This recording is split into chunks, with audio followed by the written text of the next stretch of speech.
Declarações do Presidente em direto de Belém. Isto num dia em que os números da pandemia revelam que Portugal passou do nível de risco extremo a moderado em apenas 2 semanas.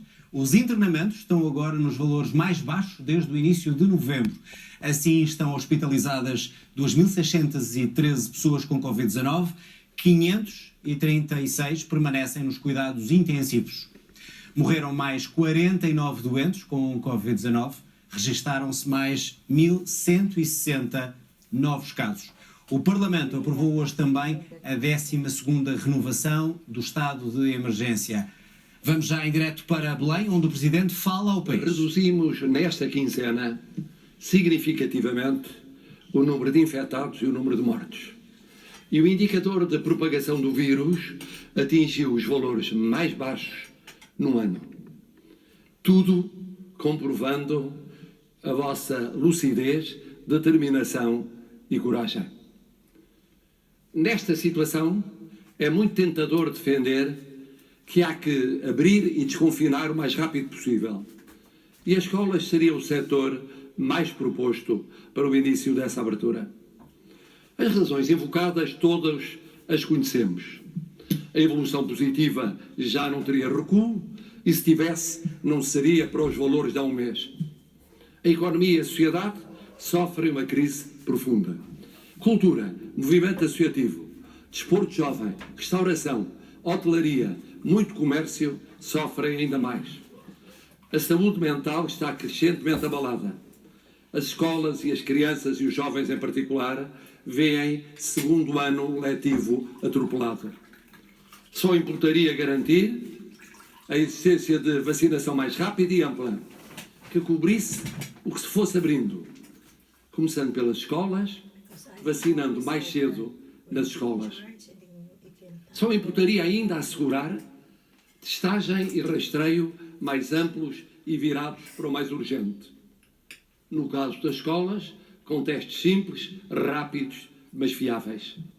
Com a dupla segurança de vacinas e testes, seria possível desconfinar, por fases, sem os riscos corridos no passado. Estas as razões de quem quer, ou de quem espera, o anúncio de passos imediatos para acabar com o regime do último mês. Tudo o que fica dito tem lógica, corresponde ao que pensam muitos portugueses e é sedutor. É mesmo o mais sedutor perante o cansaço destas exigentes semanas. Há, porém, um outro prato na balança. O número de internados ainda é quase o dobro do indicado por intensivistas que estão no terreno a tratar do mais grave. O número de cuidados intensivos é mais do dobro do aconselhado para evitar riscos de novo sufoco. Nunca se pode dizer que não há recaída ou recuo, e os números que nos colocaram no lugar de piores da Europa e de piores do mundo não são de há um ano ou de há meses, são de há um mês. Tal como de há 3 semanas são as filas de ambulâncias à porta dos hospitais. Pior do que vivem agora a economia, a sociedade, a saúde mental e as escolas, só mesmo se tivermos de regressar ao que acabamos de viver daqui a semanas ou meses.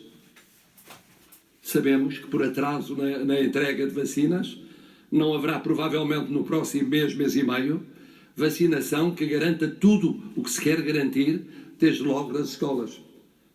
Sabemos que testar e rastrear em escassíssimas semanas, nos termos que permitam a segurança necessária, poderá ser complicado mesmo só para as escolas. Estas razões opostas que fazem pensar 2 vezes em criar-se expectativas de aberturas apressadas, por muito sedutoras que sejam. Qual é então o desafio que se coloca a quem tem de decidir? A resposta é simples. Decidir deve basear-se na consciência de quem decide e não na preocupação de seguir a opinião de cada instante. Ora quer fechar por medo, ora quer abrir por cansaço. Decidir em consciência é fundar-se em critérios objetivos e claros, como são os de indicadores da gravidade da pandemia, da pressão nas estruturas de saúde, da vacinação, da testagem, do rastreio e deve ter presentes os sinais certos a dar aos portugueses. Decidir supõe, nesta pandemia, a solidariedade institucional e a solidariedade estratégica entre o Presidente da República, a Assembleia da República e o Governo, com o único fim: enfrentarem juntos a causa comum. Assim tem sido, assim continuará a ser. Sendo certo que o Presidente da República é, pela natureza das coisas, o principal responsável. Portugueses, disse e repito hoje, temos de ganhar até à Páscoa o verão e o outono deste ano. Por outras palavras, a Páscoa é um tempo arriscado para mensagens confusas ou contraditórias, como, por exemplo, a de abrir sem critério antes da Páscoa, para nela fechar logo a seguir, para voltar a abrir depois dela. Quem é que levaria a sério o rigor pascal? É, pois, uma questão de prudência e de segurança manter a Páscoa como um marco essencial para a estratégia em curso. Pode isto significar mais mobilidade por saturação? Pode. Mas um sinal errado de facilidade, mal entendida, também pode. Ou pode mais. Implica isto mais umas semanas de sacrifícios pesados e por isso que o Estado vá mais longe em medidas de emergência e de apoio ao futuro arranque? Implica. Mas a alternativa poderia ser ter de tomar mais tarde as mesmas medidas multiplicadas por 2 ou por 3. Em resumo, que se estude e prepare com tempo e bem o dia seguinte, mas que se escolha melhor ainda esse dia, sem precipitações, para não se repetir o que já se conheceu.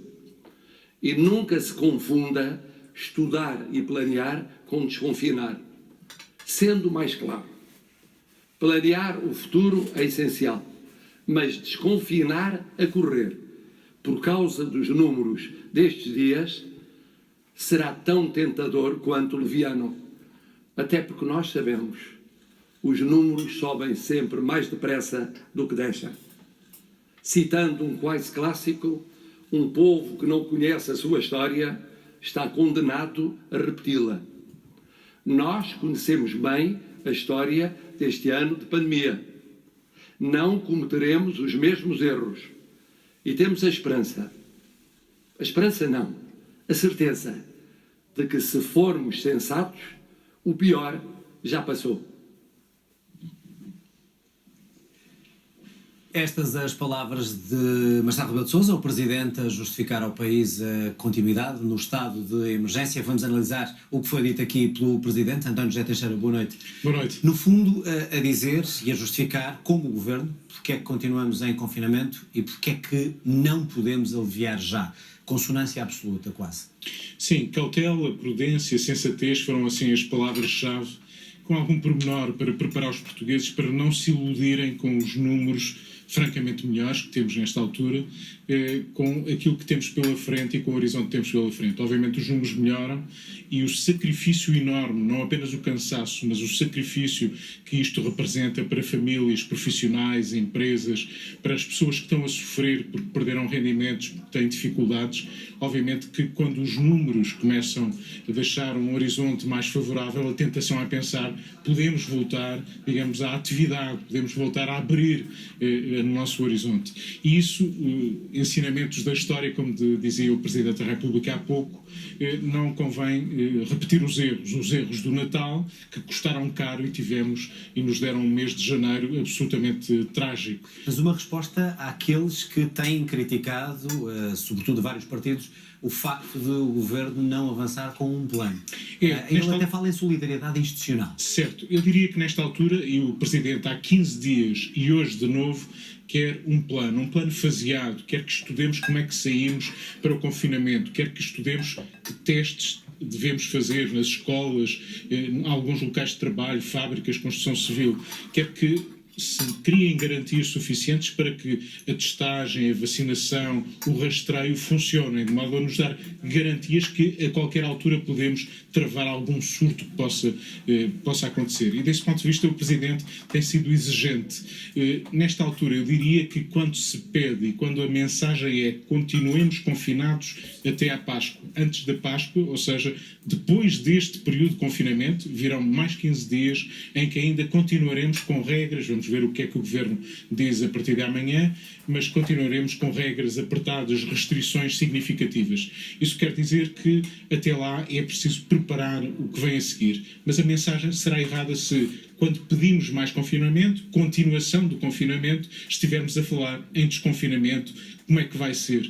É difícil a um prazo de um mês ter um plano acabado, mas é exigido ao Governo, e esta é uma mensagem clara de exigência ao Governo, que deve ter um plano de testagem alargado, preparado, que não conhecemos e que não está concluído. Mas achas que o Presidente, com as palavras de hoje, estava a incentivar isso e a dar razão àqueles que dizem pelo menos o plano geral tem que ser conhecido? Tem que ser feito, antes de mais, tem que ser trabalhado, e não há garantias de que já esteja feito, e obviamente que o tempo que falta ainda é bastante para que o plano esteja acabado, mas é preciso fazê-lo, é preciso preparar o desconfinamento. Mas quando pedimos confinamento, a mensagem não pode ser vamos desconfinar, ou seja, há uma ansiedade e um cansaço grande, mas tem que ser combatido com a tal sensatez e prudência que se exige ao país, ou seja, os sacrifícios vão continuar, teremos um preço elevado na economia e na sociedade que estes sacrifícios representam, mas eles são necessários para podermos levantar a cabeça e voltar a abrir a sociedade e a economia.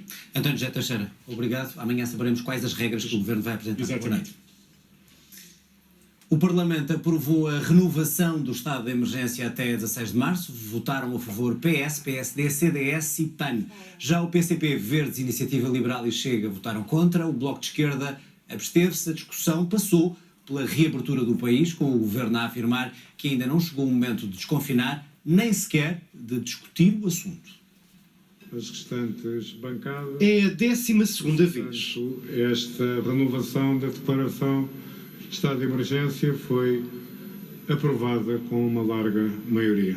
Vão ser pelo menos 128 dias seguidos em estado de emergência, com o país confinado e ainda sem data para reabrir. A resposta é prosseguir, mobilizados para perceber que aspiramos ao desconfinamento, mas não é tempo de hoje desconfinar.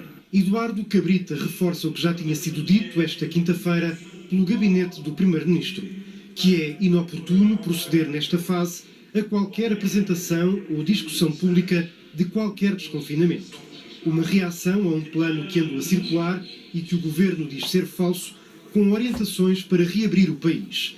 Mas o tema é trazido para o debate por vários partidos. O PSD não embarca em imprudências, não exige qualquer desconfinamento, mas exige que o Governo governe, faça o seu trabalho e saiba indicar um caminho aos portugueses, já que é essa a sua função. Quando se pede planeamento, não só não estamos a precipitar ou a pedir o desconfinamento, mas a organizar aquele que deve ser o processo de desconfinamento. São duas coisas diferentes. É preciso definir um desconfinamento gradual e setorial e ponderar se faz ou não sentido um desconfinamento por regiões ou um sistema rotativo de ensino presencial. Culpa-se o Governo de agravar a crise social, acusa-se o Executivo de estar a falhar. O Governo pediu sacrifícios a milhões, mas está a falhar com os apoios para proteger as pessoas e a capacidade económica existente. É preciso combater a epidemia, sim, mas é igualmente necessário travar a pobreza, a fome, o desespero e o descalabro económico e social. É preciso ter em conta que este período de confinamento tem impactos que ainda não estão completamente claros nos planos económico e social. Nós continuamos encerrados, fechados que estamos, por ser a única solução possível num governo que falhou tudo e que não foi capaz de prever o que aí vinha. Não pode ser manter toda a economia numa espécie de coma induzido, da qual poderá não despertar a tempo de competir com sucesso.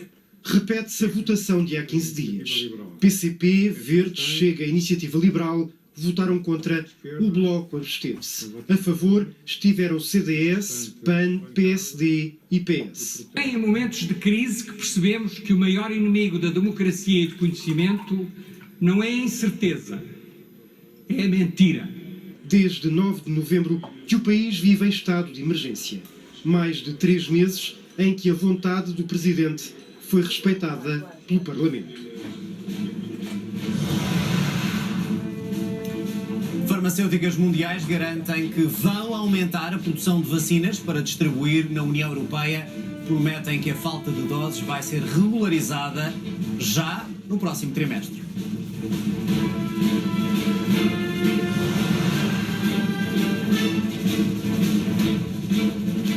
Os cientistas confirmam que a vacina da Pfizer e BioNTech tem 94% de eficácia contra a Covid-19.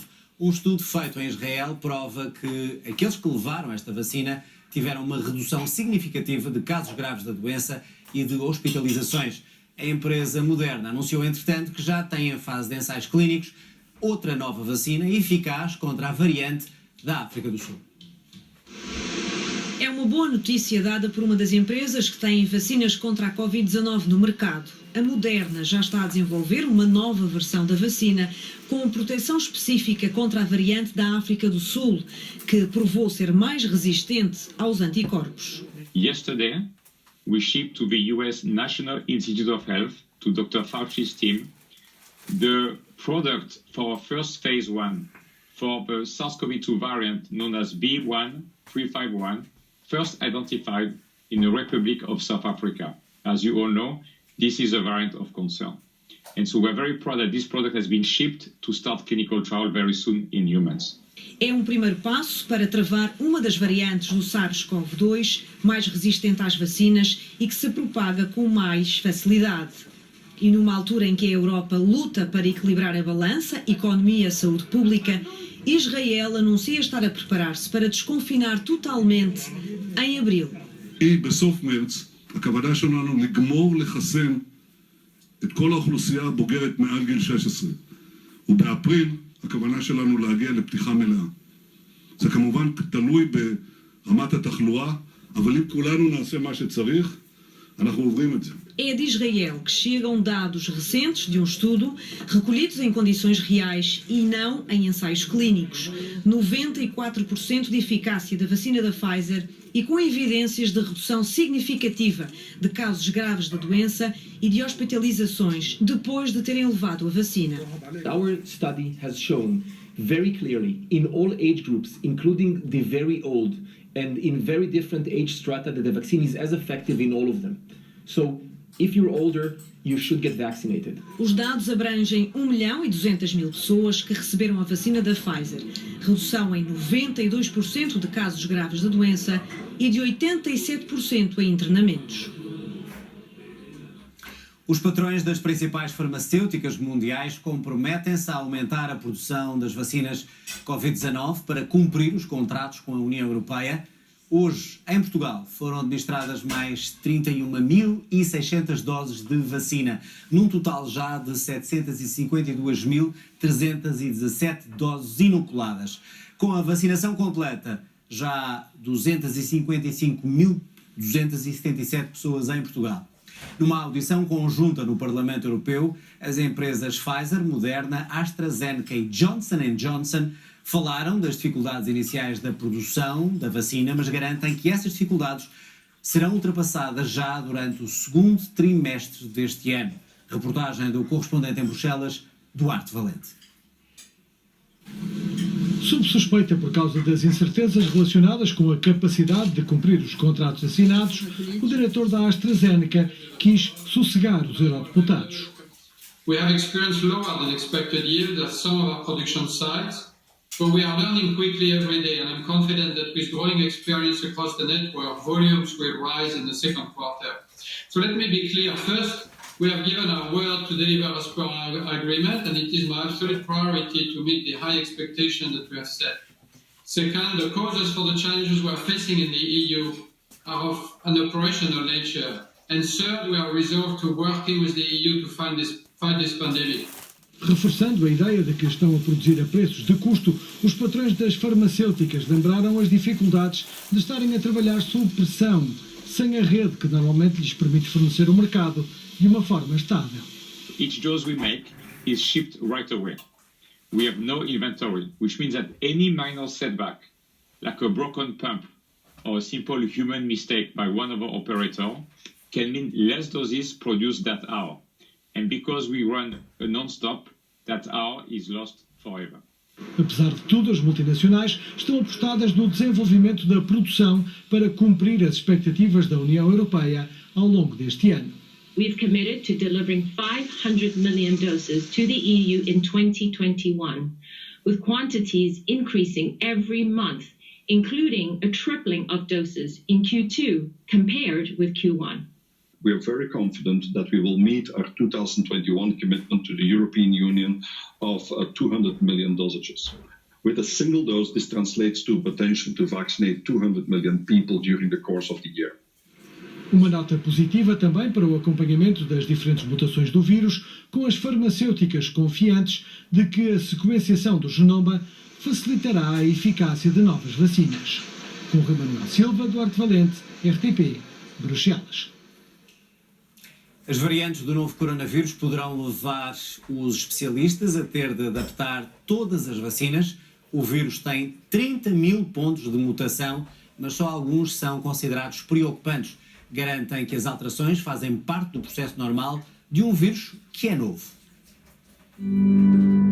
São 3 as variantes do SARS-CoV-2 que se destacam. A variante do Reino Unido, da África do Sul e de Manaus, no Brasil. É o processo normal de um vírus novo que se está a adaptar à fisiologia humana.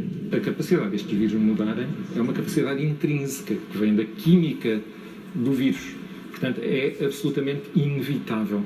O novo coronavírus tem até agora 30 mil pontos de mutação. Dão-se ao acaso e a maior parte não tem nenhuma consequência. Nesses 30 mil pontos de mutação, não devemos ver um perigo em cada um deles. Devemos ver pontos que podem levar, de facto, a alterações, mas a maior parte dessas alterações fazem parte do processo natural de multiplicação do vírus, também da sua adaptação, mas não é cada uma das alterações que representa um perigo. São as mutações que podem dar origem a novas variantes, mais transmissíveis e com mais mortalidade. Esta segunda mutação, que fez uma variação na variante do Reino Unido, não pode ser encarada como uma boa notícia, porque deixou até essa variante mais semelhante com a variante da África do Sul e a variante de Manaus, que se sabe que são variantes bastante agressivas. Isso faz com que quem contraiu a doença tenha a probabilidade de voltar a contrair. O perigo é que as vacinas percam alguma eficácia. Há uma perda relativa de imunidade, mas as vacinas não estão postas em causa na sua totalidade. Simplesmente, em vez de ter uma eficácia de ordem dos 95%, talvez caia um pouco, ou em vez de terem 70%, deve cair um pouco. Nós temos que estar à frente do vírus.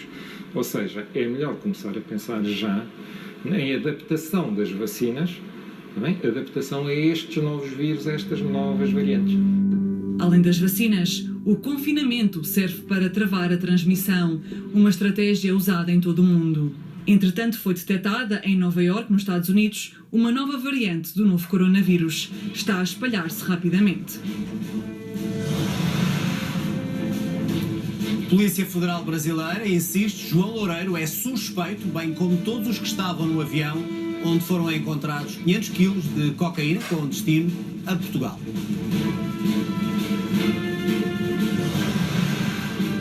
Benfica, eliminado da Liga Europa, perdeu por 3-2 frente ao Arsenal na segunda mão dos 16 anos.